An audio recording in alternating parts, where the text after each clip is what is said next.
بسم الله الرحمن الرحيم إن الحمد لله نحمده ونستعينه ونستغفره ونعوذ بالله من شرور أنفسنا ومن سيئات أعمالنا من يهده الله فلا مضل له ومن يضلله فلا هادي له ونشهد أن لا إله إلا الله وحده لا شريك له ونشهد أن محمدا عبده ورسوله أما بعد السلام عليكم ورحمة الله تعالى وبركاته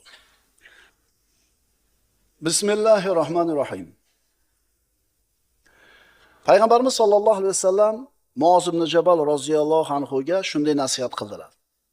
Usika ya Muoz la tad'anna fi dubri kulli salatin taqul Allohumma a'inni ala zikrika va shukrika va husni ibadatik. Imom Ahmad va Abu Dovud rivoyat.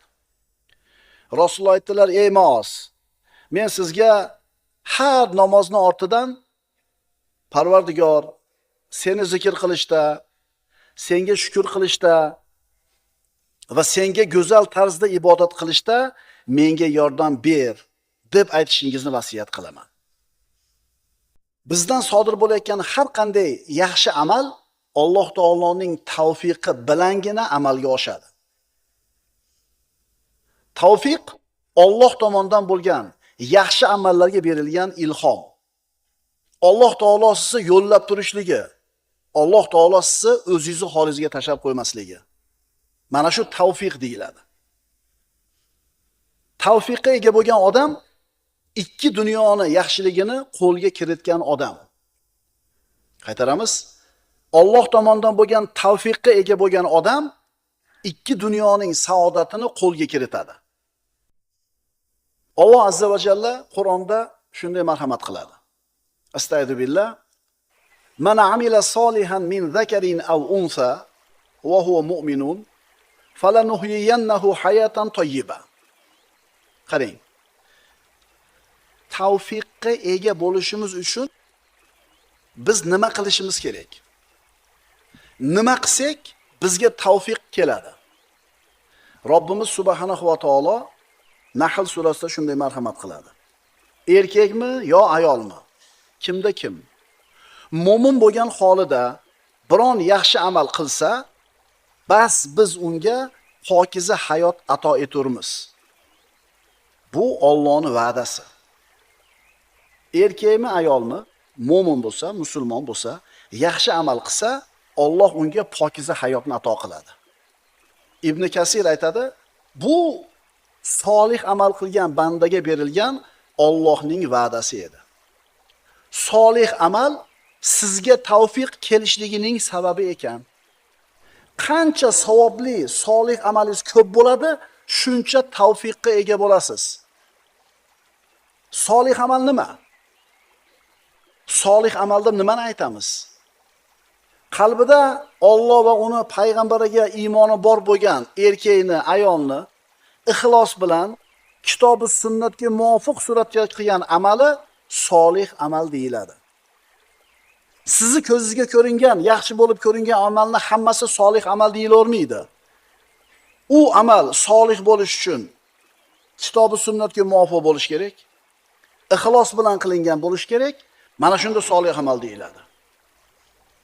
Mana shunday solih amal qilgan bandani bu dunyoda hayoti osuda, pokiza bo'ladi. Qaytaraman. Mana shunday solih amalni qilgan bandaning mana shu dunyodagi hayoti pokiza, osuda bo'ladi.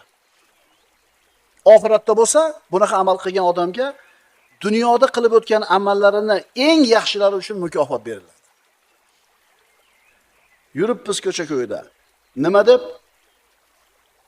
Bola chaqa tirikchilik deb. Nima uchun tirikchilik, bola chaqa deb yuribmiz? Hayotimiz osuda bo'lishi uchun. Va o'ylayapmizki, chaqamiz ko'p bo'lsa, hayotimiz zo'r bo'ladi. To'g'rimi? Pulimiz ko'p bo'lsa, hayotimiz zo'r bo'ladi. Oyatda aytayapti, boymi, kambag'almi muhim emas ekan. Mo'min bo'lgan holda solih amalni ko'p qilsa, Alloh shu odamning hayotini pokiza qilar ekan. Boy qilib qo'ymas ekan. Millioner qilib qo'ymas ekan. Albatta mansabga o'tkazib qo'ymas ekan. qanaqa hayot bo'lganda ham, rizqi qanaqa bo'lishidan qat'iy nazar hayoti pokiza bo'lar ekan. Pokiza hayot qana bo'ladi? Osuda, osoyishta, xotirjam, qo'rquvsiz, qayg'u-xavotirsiz, g'am tashvishsiz hayot. Shunaqa hayot kerakmi? Solih amalni ko'proq qilaylik. Pokiza hayot degan so'zni Abdulloh ibn Abbos halol pokiza rizq deb tafsir qiladi. Ali roziyallohu anhu pokiza hayotni qanoat deb tafsir qiladi. Talha ibn Ubaydulloh roziyallohu anhu pokiza hayotni baxt, saodat deb tafsir qiladi. Imom Zahhok pokiza hayotni halol rizq va dunyodagi ibodat deb tafsir qiladi. Mana shularda hammasi pokiza hayot bo'ladi. Kimga berilar ekan bu? Solih, savobli amallarni ko'p qilgan odamga. Tavfiq Alloh taoloning fazli. Tavfiq Alloh taoloning marhamati. Nima degani? Haq bor, fazl bor. Haq siz ishlab olishga haqqingiz bo'lgan narsa. Tomini yopib berdingiz 10 ming so'mga. 10 ming so'mni olishingiz sizni haqqingiz. Endi uy egasi siz ishingizni puxtaligini ko'rib turib, yana 1000 so'm berib qo'ydi. Majbur emas. Endi bu fazl. Ana shu solih amalni qilib Allohdan tavfiq umid qiluvdik, Alloh taolo shunday berib qo'ydi, fazl ko'rsatib, "Ma, senga." Vaholanki loyiq emas edi unga. Demak, tavfiq Alloh taoloning marhamati ekan va fazli ekan.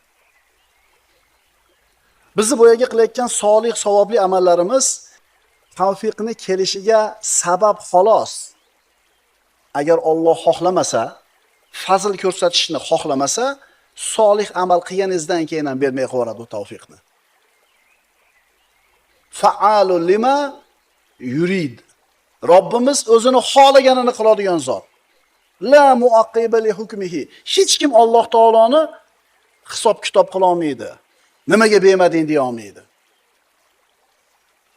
Sizni qilayotgan savobli solih amalingiz tavfiqning kelishiga sabab, lekin beradigan Alloh. U sababni qilsangiz ham bermay qo'yishi mumkin. Chunki tavfiq Allohning nimasi ekan? Fazli ekan. Shuning uchun men manaqa ish qilib qo'ydim, manaqa ish qilib qo'ydim. Endi albatta tavfiq keladi deb baho bermang o'zingizga. Men masjid qurib qo'yganman. Men birovning haqqini yemaganman. Halol pul bilan bolalarimni boqqanman. Endi bolalarim aniq zo'r bo'ladi demang.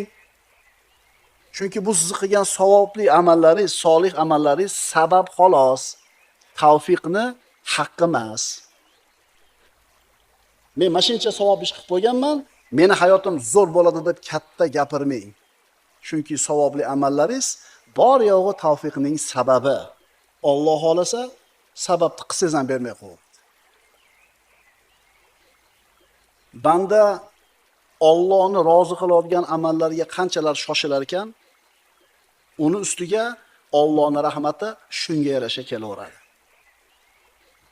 Dinga bo'lgan fidokorligimizga yarasha Alloh taoloning rahmatiga erishamiz ikki dunyoda. Qaytaraman. Allohning diniga bo'lgan fidokorligimizga yarasha Alloh taoloning rahmatiga erishamiz ikkala dunyoda ham. Din peshin paytida namoz o'qib qo'yish, Ramazon kelganda roza tutib qo'yish la bo'lsa, boshqa payt bilgan ishingizni qilib yurgan bo'lsangiz, demak dinga fidokorligingiz yo'q ekan.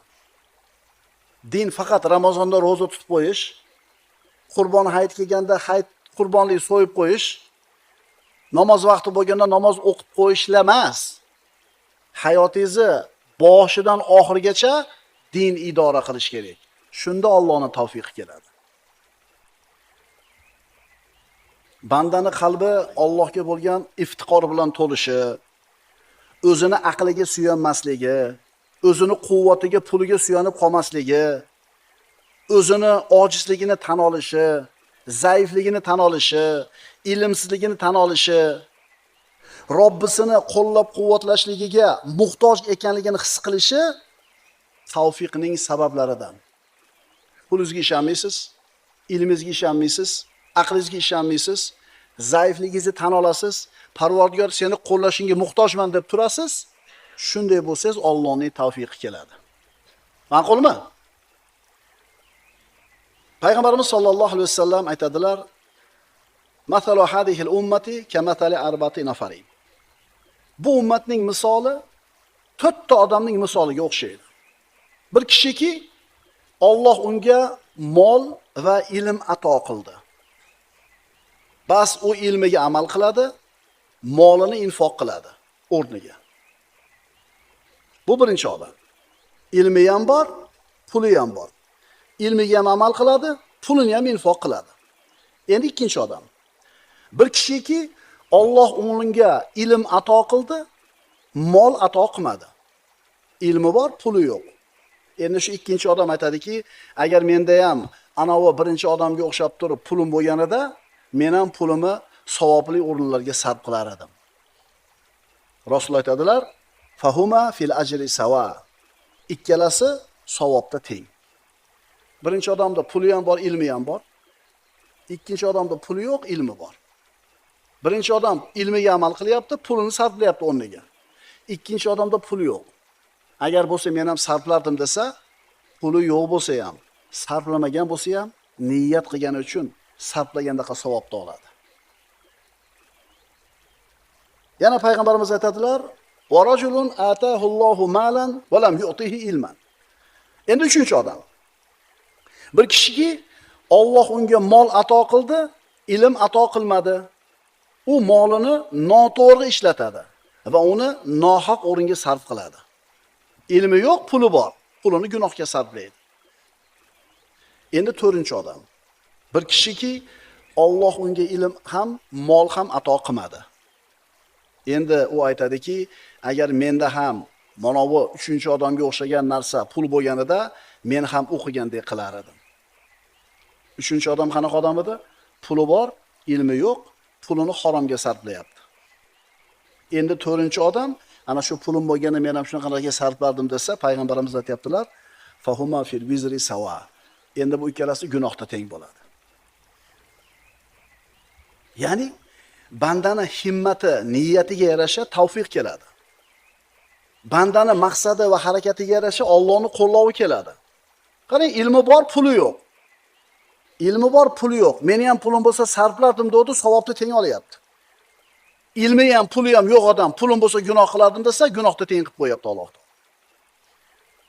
Demak, birodarlar, savobli amallar Alloh taoloning fazli ekan. Shuning uchun bir savobli ishni qilsangiz, men qildim demang. Aytingki, Alloh menga shu ishni qildirdi. Banda har qancha katta savob amal qilsin, e'tirof qilish kerak. Nimani? Bu Allohning fazli. Chunki Alloh tavfiq bermaganida, muvaffaq qilmaganida mana shu ishni qila olmas edi. Agar Allohning fazli, yordami, tavfiqi bo'lmaganida, bandadan bironta savob amal sodir bo'lmas edi.